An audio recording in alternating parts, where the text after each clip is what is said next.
금요일 저녁부터 자 이제 5일간의 긴 연휴가 시작이 되었습니다. 그런데 5일 연휴 끝나고도 이틀을 또 쉬는 날로 삼아버리면 그 다음에 또 주말이에요. 그러니까 합치면 무려 9일이나 된다고 그래요. 그래서 이 긴 연휴 동안에 이제 민족 대이동이 시작이 되었습니다. 매년 추석 명절에 이 대이동으로 인해서 전 국민이 도로에 허비하는 돈이 한 1,000억 원이나 된다고 그래요. 또 해외로 나가거나 국내 관광지로 가는 사람도 많지만 고향을 찾아서 대이동을 하는 것은 부모님 찾아뵙는 우리나라 명절 문화 때문이잖아요. 그런데 우리가 생각해 볼 게 있어요. 우리가 TV에 이런 CM송이 나오죠. 만나면 좋은 친구 MBC 문화방송. 근데 이거 MBC 문화방송이 아니라 부모 자식이 만나면 참 기뻐야 되고 떨어져 있던 형제들이 만나면 즐거운 명절이 되어야 하지 않습니까? 그런데 관계가 건강하지 못한 가정은 만나면 싸우고 평생 원수가 돼. 온 가족이 다 건강하기를 바라지만 더 중요한 것은 우리 관계의 건강입니다. 아픔은 약 먹고 병원 가면 좋아지지만 관계는 마음에서 나오는 것이기 때문에 많은 노력과 기도가 필요합니다. 통계를 보면 명절에 가정폭력이 크게 늘고 명절을 지나고 나면 또 이혼 신청이 증가한다고 합니다.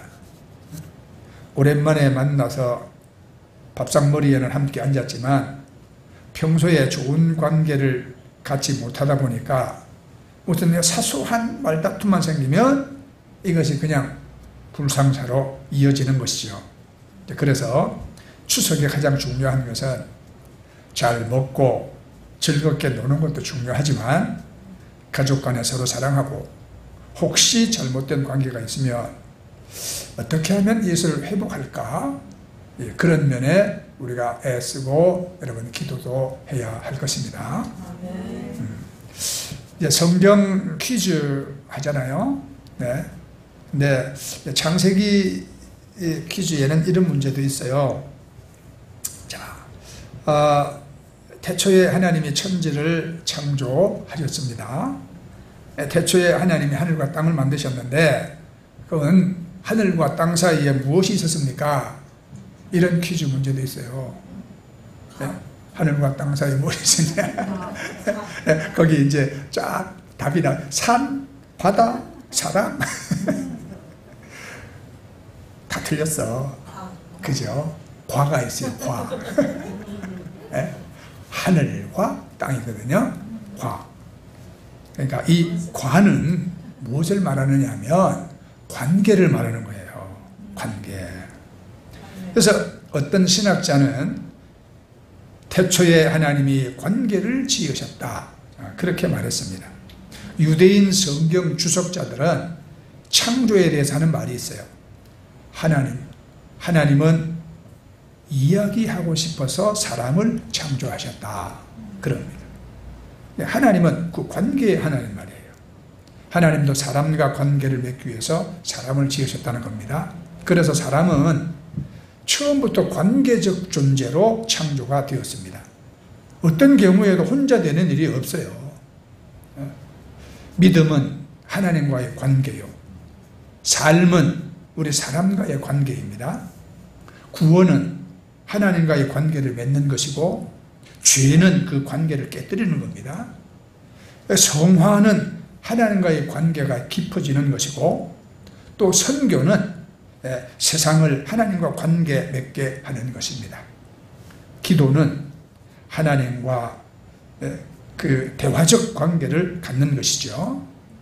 그런 중에서 우리 가정은 가장 관계지향적인 공동체예요. 부부는 서로 사랑을 약속하고 혼인관계를 맺었습니다. 부모는 자녀를 낳고 그와 운명적인 관계를 맺었어요. 형제는 함께 피를 나누어서 혈연적인 관계를 맺었습니다. 그러니까 이 관계들이 잘 보존되고 자라서 가정에서 행복한 하나님의 나라를 이루는 것이 하나님의 뜻입니다.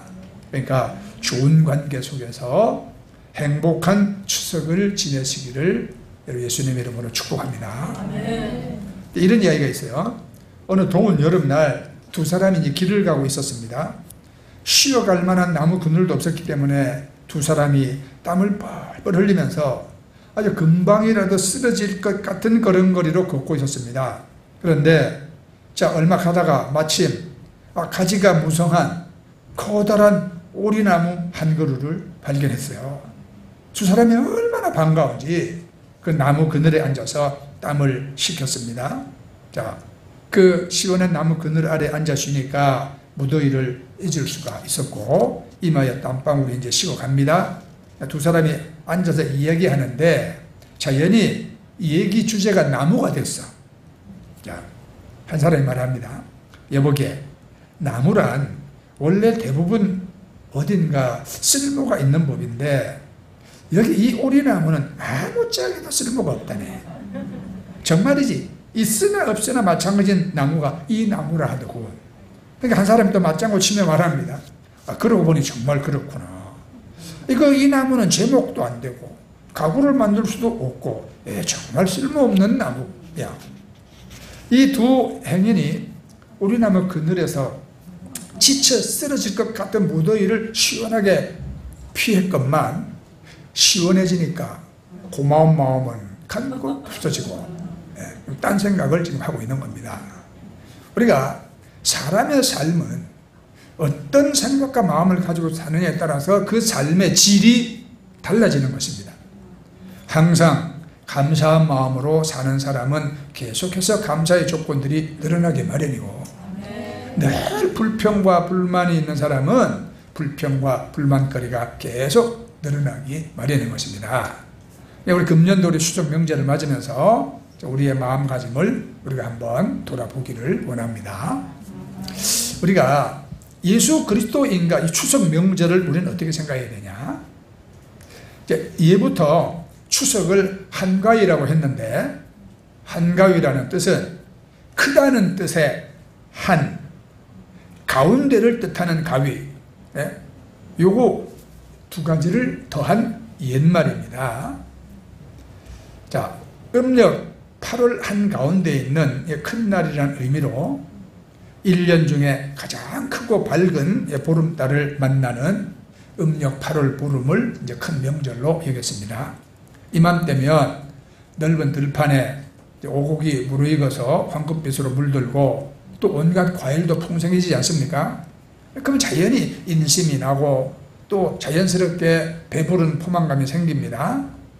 그래서 보름달 아래서 축제를 벌리고 먹고 마시고 놀면서 춤추고 줄다리기 하고 씨름하고 강강술래 이런 놀이를 즐겼습니다. 그러니까 더도 말고 덜도 말고 한가위만 같아라 이런 말처럼 추석은 풍요롭고 넉넉함을 즐기는 명절이에요.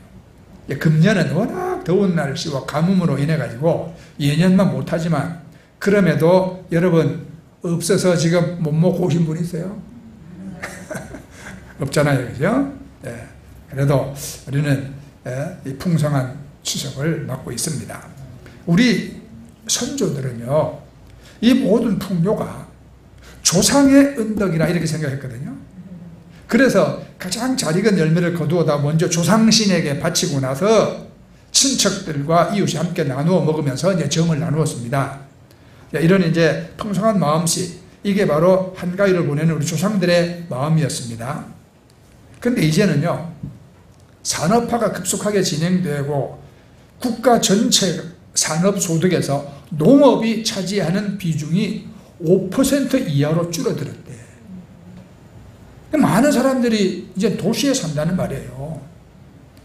그렇지만 명절이면 옛날을 그리워하면서 부모님이 계시는 고향으로 모이게 되고 또 식구들이 북적북적한 그 대가족 제도의 향수를 잠시나마 즐겨보는 거죠. 우리 조상들이 전통적으로 지켜온 추석 명절의 핵심은 딱 두 가지입니다. 첫째는 풍성한 추수를 하도록 은덕을 베푼 조상신에 대하여 감사 제사를 드리는 것이고, 두 번째는 음식을 만들어 가족 간에 또는 이웃 간에 나누어 먹으면서 서로 애쓰고 가꾼 결실의 수확을 축하하면서 격려하는 겁니다. 자, 그럼 이제 우리 그리스도인들은 이 추석 명절에 우리가 어떤 마음을 가져야 합니까? 우리에게 조상은 어떤 의미를 가지고 있습니까? 우리 민족은 일찍부터 조상들이 세상을 떠나며 신의 반열에 오르는 것으로 이해했습니다. 그래서 조상을 조상이라고 부르지 않고 조상신이라고 불렀어요. 다른 신들에 비해서 비록 하위에 있기는 하지만 분명히 신의 반열에 있다고 생각했습니다. 이런 조상신을 잘 모시는 것을 효도라고 생각하고, 또 이런 조상신을 잘 모시면 조상들이 가정의 대소사를 잘 보살펴서 형통하게 하고 풍년이 되게 한다고 생각했습니다. 그러니까 조상신이 풍년과 가정의 형통을 주관한다고 믿었다는 말이거든요. 이렇게 우리 선조들은 효도와 형통이라는 것을 매개로 해서 아주 철저하게 조상신을 섬겼습니다. 그래서 전통적으로 제사 때마다 제사 드리기 전에 이제 조상신을 모셔드리기 위해서 지혜주가 살인문 바깥에 문을 활짝 열어놓고 나가서 조상신을 영접해야 하고, 근데 이제는 절하고 잔 올리고 제사를 마무리할 쯤 되면 이제 또 나가서 문 닫아놓고 조상신이 마음껏 드실 수 있도록 문 밖에서 한참 동안 엎드려서 절하고 있어야 됐어요. 이것이 우리 민족의 풍습이었습니다. 여기서 이제 우리가 생각해야 할 것이 있습니다. 사람이 한번 죽으면 다시 산 사람의 세상을 간섭하지 못합니다. 영적 존재들이 있는 세상으로 옮겨가서 살아야 돼요. 예수님의 십자가 대속을 믿어서 하나님께 죄사함을 받고 구원을 받았다면 천국에서 살 것이요. 우상 숭배하고 회개하지 않고 죄사함을 못 받았다면 지옥에서 살 것입니다. 그러므로 살아있는 우리나 또는 우리보다 먼저 간 조상들이나 모두 하나님이 주관하시는 곳에 존재하고 있다는 것. 그 다음에는 죽어서 신이 되는 게 아니라 사나 죽으나 사람은 여전히 하나님 앞에서 사람이다 이 말이에요. 어떻게 사람이 죽었다고 신이 돼? 안 돼요. 그러면 여러분, 우리 민족이 조상신이 주관한다고 생각했던 농사와 풍년은 누가 주관합니까? 바로 이 세상을 창조하고 주관하시는 하나님이시잖아요. 네? 우리가 요즘은 일기예보가 참 중요해요. 우리가 농사를 지으나 아니면 무슨 다른 산업체를 우리가 운영을 하거나 뭘 하든지 간에 이 일기가 참 중요하거든요. 그럼 우리가 농사에 예를 들어서 농사를 지을 때 제일 중요한 것은 일기와 기후잖아요. 그 일기와 기후를 누가 주관합니까? 천지 만물을 지으신 창조주 하나님이 주관을 하시죠. 그래서 풍년이 오는 것은 조상신의 은덕이 아니라 하나님의 은혜로 오는 것입니다. 아멘. 네. 자, 이거 여러분 분명히 믿으세요. 자, 그 다음에 추석에 가져야 할 마음은 하나님께 우리가 감사하는 마음이죠. 조상신에게 감사하는 게 아니라 우리의 삶을 주관하시는 하나님께 감사해야 하는 것입니다. 그래서 우리가 명절에 돌아가신 조상을 신으로 격상시켜가지고 그 조상신에게 풍년을 주시고 지켜주신 은혜에 감사한다고 하면 이건 우리 예수 믿는 기독교 우리 신앙에 전혀 맞지 않는 것입니다. 또 조상을 섬기는 것은 효의 정신에서 나온 것이라고 또 하는데, 여러분 성경은 효를 어떻게 하라고 말합니까? 진정한 효는 살아계신 부모님께 하는 것이지, 그게 진정한 효도지. 돌아가신 분께 정성껏 음식 차려드리고 절하는 게 효도가 아니다 이 말입니다. 예? 제사상에 좋은 거 다 올려놔도 결국 뭐가 먹고 갑니까? 결국은 자기들이 다 먹고 치우지. 그러니까 옛날에 그 송강 정철 선생이 시를 지어서 말했죠. 어버이 살아실제 섬기기란 다하여라. 돌아가신 후에 애달다 하면 그 무슨 소용이 있느냐 이 말이에요. 평생에 고쳐 못할 일이 요것뿐이다 그랬습니다. 그러니까 우리가 살아계신 부모님께 하는 것이 진정한 효도다. 그 다음에 조상을 통해서 우리가 존재하도록 하신 분도 하나님이시고 이제까지 지켜주신 분도 우리 하나님이십니다. 그러니까 하나님께 감사하는 마음을 가져야 할 절기가 바로 또 추석 명절인 것입니다. 오늘 우리가 읽은 본문 말씀 1절에 여호와께 감사하고 그 이름을 불러 아뢰며 그가 하는 일을 만민 중에 알게 할지어다 그랬죠. 우리는 그냥 항상 우리는 하나님께 감사하며 살아야 하는 것입니다. 네. 어느 책에 이런 글이 있었어요. 아침에 일어났을 때 당신의 몸에 건강한 면이 아픈 면보다 더 많다면 당신은 이번 주를 넘겨 살지 못할 이 세상에 100만 명보다 더 많은 축복을 받은 것입니다. 그랬어요. 만일 당신이 한 번도 전쟁의 위험이나 수용소의 외로움이나 고문의 교통이나 굶주림의 쓰라림을 경험하지 못했다면 당신은 이 세상에 5억 명의 사람들보다 더 나은 것입니다. 당신이 체포나 협박이나 학대나 고문 또는 죽음의 두려움이 없이 교회에 나갈 수 있다면 당신은 이 세상에 30억의 사람들보다 더 축복받은 사람입니다. 만일 당신 집 냉장고 안에 음식이 있고 당신 몸에 옷이 걸쳐져 있고 머리 위에 지붕이 있고 잠잘 장소가 있다면 당신은 이 세상 인구의 75%보다 더 부유한 사람입니다. 당신 통장에나 지갑에 돈이 있고 집 어딘가에 모아둔 쓰고 남은 동전들이 있다면 당신은 이 세상의 8% 상위권에 드는 부유층입니다. 당신은 두 부모님이 아직 살아계시고 이혼하지 않고 함께 살고 계신다면 당신은 아주 드문 사람입니다. 그랬어요. 네. 당신이 만일 고개를 들고 얼굴에 미소를 띠고 진심으로 감사할 수 있다면 당신은 축복받은 사람입니다. 왜냐하면 대부분 그렇게 할 수 있는데도 하지 않기 때문입니다. 그랬어요. 자, 여러분, 이 추석 명절을 이 세상을 창조하시고 또 우리에게 복을 주시고 그 주관하시는 그 하나님의 은혜에 감사하는 날로 보내시기 바랍니다. 네, 내가 하나님께 받은 복이 얼마나 큰지 여러분 그것을 헤어보면서 하나님께 감사하시기를 바랍니다. 그리고 우리가 이제 추석에 가져야 할 마음은 이 즐거운 마음이에요. 3절에 그의 거룩한 이름을 자랑하라. 여호와를 구하는 자들은 마음이 즐거울지로다. 이 추석은 농부들의 이제 축제 날이죠. 우리 전통적으로 우리가 다 농경 사회 때 1년 동안 땀 흘려 얻은 첫 곡식을 추수해서 하나를 안고 자 우리가 하늘을 우러러 여러분 감사하며 첫 열매를 조상에게 바치는 우리 민족의 감사절이었어요.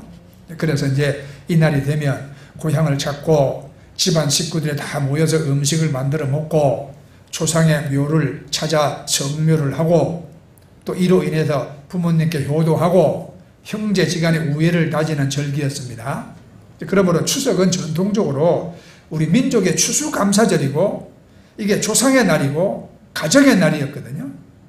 그래서 1년 내내 더도 말고 덜도 말고 한가위 같으면 좋겠다 그랬습니다. 그러니까 우리가 이날은 다시 말씀드리지만 우리가 하나님 아버지 앞에서 우리가 구원받은 그 기쁨과 이 어렵고 복잡한 세상 가운데서도 하나님의 삶을 지켜주시고 우리에게 먹고 일 것을 양식을 베풀어 주시고 천국까지도 주신 그 하나님 앞에 우리가 여러분 감사하고 즐거운 마음을 우리가 가져야 하는 것입니다. 네? 어떤 사람은 이래 돼요. 나는 감사할 게 아무것도 없는데요. 네. 그럼 감사할 게 왜 없겠어요? 여러분 생각해 보세요. 여러분 집에 절도 당했습니까? 도둑이 들어와 훔쳐갔나요? 아니면 칼 들고 강도가 들어왔나요? 강도도 안 당했어요. 예? 여러분 집에 화재 당해서 홀랑 탔습니까? 예? 또 그것도 없었어요. 그렇죠? 지금 말씀드린 이런 일이 우리 이 세상에 아주 일어나는 일이에요. 다른 사람들이 겪는 일이에요. 예. 여러분 교통사고를 당해서 지금 여기 부러지고 저기 깨지고 여러분 피투성이가 돼가지고 예? 여러분 죽다가 살았나요? 이번 추석 연휴에도 교통사고 나서 일가족이 죽은 집도 있습니다. 네. 그런 일도 없었잖아요. 그죠? 네. 여러분들이 뭐 고치지 못할 여러분 병으로 지금 병원에서 중내 산에 여러분 하고 있나요? 그렇지도 아니에요. 이렇게 우리가 모든 걸 이렇게 생각을 해보면 네. 우리가 여러분 함께 감사할 게 얼마나 많아요. 그 하나님을 지켜주시는 게 얼마나 많아요. 그죠? 그러니까 찬송가에 있는 대로 받은 복을 헤어 보아라. 여러분 어렵게 힘들게 사신 것만 생각하지 마시고 하나님이 나를 얼마나 사랑하시고 내 삶에 얼마나 복을 주셨는가 이러면서 여러분 하나님 앞에서 감사하고 즐거운 마음을 가지시기 바랍니다. 어느 여자 집사님이 이런 간증을 했어요. 이 집사님이 아주 신실한 신앙의 집에서 자라났는데 결혼을 했는데 시집이 안 믿는 집이에요. 예수 믿는다는 신앙을 가진다는 게 원인이 돼가지고 시어머니한테 가장 미움을 받고 핍박을 받게 됐어요. 그러니까 이 집사님은 명절만 되면 시집에 가는 게 너무 싫어. 그리고 이제는 두려워. 몸이 아프기까지 해. 그러니까 이런 명절 증세가 해가 갈수록 심해지는 겁니다. 그래서 이 집사님이 이거 어떡하냐. 해마다 돌아오는 게 명절인데 추석 돌아오면 또 금방 설 되고 이거 내가 이대로 살 수 없다. 작정 기도를 하나님 너무 괴롭습니다. 시댁에 가는 것이 죽도록 싫습니다. 하나님 내가 어떻게 하면 좋습니까? 그런데 우리 마음속에 이런 생각이 떠오르면서 하나님 응답이 들리더래요. 딸아, 너만 괴로운 게 아니다. 너의 시댁을 사로잡고 있는 마귀도 너로 인하여 무척 괴로워한다. 그 말씀을 딱 듣는데 마음에 팍 깨달음이 오더래. 내가 이렇게 괴로워하고 두려워하고 뒤로 물러가면 안 되겠구나. 네, 내가 믿음으로 끝장을 내야 되겠구나. 이런 마음이 들더래요. 그래서 이 집사님이 응답받고 그의 추석에는 시댁 가는 발걸음이 가벼워졌어. 그냥 시댁에 가는데 속에서부터 신이 나더래. 시댁 문을 열고 들어갈 때 속으로 외쳤어. 마귀야, 괴롭지? 내가 또 왔다. 너도 한번 당해봐라. 그때부터 얼굴 표정이 바뀌고 시댁 가는 발걸음이 잦아지고요. 명절에만 2번 가는 게 아니에요. 얘는 뻔질나게 가는 거야 이제. 그러니까 변하고 오기 시작합니다. 시댁이 변하고 시작해. 시어머니의 사랑을 받게 되었고 나중에 그 시어머니가 회개하고 교회도 나오게 됐어요. 여러분 이제 부모님이 살아계신다면 부모님과 어른들의 심기를 잘 살펴서 약해진 부모님이 불편해지지 않도록 잘 모시고 또 형제간의 우애하고 화목함으로 추석을 의미 있게 보내는 그런 성도들이 되기를 저는 바랍니다. 그래서 우리가 알아야 이런 하나님이 자녀에 주신 권세를 가지고 우리가 대하자 이 말이에요. 죄는 미워하되 사람은 미워하지 말라는 말이 있듯이 우리가 여러분 악한 마귀는 미워하되 사람은 미워하면 안 되죠. 그죠? 그러니까 여러분들이 어떤 다툼이나 불화나 관계가 건강하지 못한 그런 가운데 있다 할지라도 여러분들이 하나님 주신 권세를 가지고 영적 배후를 바르게 깨달아 알고 여러분들이 물리치고 승리하시기를 바랍니다. 그래서 자, 하나님 은혜에 감사하는 날로 보내시고 주님 안에서 즐거운 마음으로 보내시고 놀라운 주의 축복을 체험하게 되시기를 주의 이름으로 축복합니다. 자, 마지막으로 우리가 추석은 나누는 마음을 가져야 돼요. 추석은 추수를 감사하고 또 맛있는 음식을 이웃과 나누어 먹으면서 얻은 것에 대한 감사를 잊지 않는 날이기 때문에 가난하고 어렵게 사는 이웃과 음식을 나누는 것이 이게 추석의 미덕입니다. 그러니까 옛날에요, 그런데 형편이 괜찮은 사람들은 추석을 앞두고 동네 산에 올랐다고 합니다. 왜 산에 올라갑니까? 산에 올라가서 마을을 내려보는 거예요. 추석 명절을 맞아서 끼니도 잊지 못하는 이웃이 있을까봐 굴뚝에 연기 나지 않는 집이 있는가, 그거를 살폈어요. 그래서 그런 이웃이 있으면 몰래 찾아가서 쌀을 두고 갔다 그러거든요. 그러니까 추석은 이처럼 풍요로운 가운데 또 소외된 사람을 배려하는 넉넉한 우리 마음이 담긴 명절입니다. 자, 모두가 어렵다고 하는 요즘 우리 주위를 돌아보면 나눔의 손길을 필요한 이웃들이 많습니다. 자, 이들을 위해서 손을 내밀고 함께 나누며 또 기쁨과 희망을 이야기할 수 있는 그런 추석 명절을 보내시기를 예수님 이름으로 축복합니다. 아멘. 네. 자, 우리 찬송합시다. 남우영 권사님, 그리고